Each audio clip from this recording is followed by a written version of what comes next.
मांगू असं शी लागल्यासारखं तोंड का केलंय तू? अगं चिने, राग आल्यासारखा चेहरा आहे ग तो. का बरं राग आला तुला मंगू? विसरली तू आता मला. मोठी झाली, लोक मोठी झाली. नाही रे मंगू, भेटू आपण. कधी भेटायचं चिने? 20 तारखेला भेटू. म्हणजे तू मतदान नाही करणार आहे चिने? नाही, मला खूप चक्कर येते ते केल्यावर.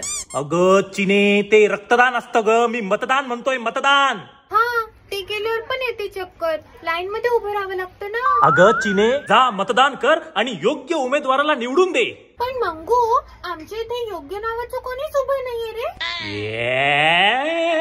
चिने, डोक्यात जाऊ नको माझ्या. हे बघ, योग्य म्हणजे सक्षम उमेदवाराला निवडून दे. पण सक्षम नावाचं पण कोणी उभं नाहीये. अरे चिने, पप्पाकडे फोन दे तुझ्या. हॅलो बाळा, अहो तुमच्या मुलीला जरा अक्कल शिकवा, तिला मतदानाला पाठवा 20 तारखेला. काय म्हणजे तुझे एवढं हिंमत किती झाली तुझी? काय अरे एवढा म्हणजे फोन केला माझ्या मुलीला, हिंमत किती झाली तुझी? एवढा बोलून तुझ्या चिनीकडे फोन द्या. बोल मंगू, काय बोलले तुझे पप्पा? तुझी हिम्मत कशी झाली माझ्या मुलीला कॉल करायची? अरे इथं मी काय बोलतोय, ते काय बोलताय? हे बघ चिने, तुला स्पष्ट सांगतो, जर तुझ्या बोटाला मतदानाची शाही असेल तरच मी तुझा हात लग्नासाठी हातात घेईन.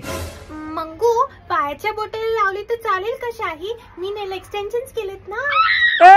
चिने बघ, सगळं जाऊ दे, मला वाटतं तुझ्यामुळेच लोकशाही धोक्यात आहे.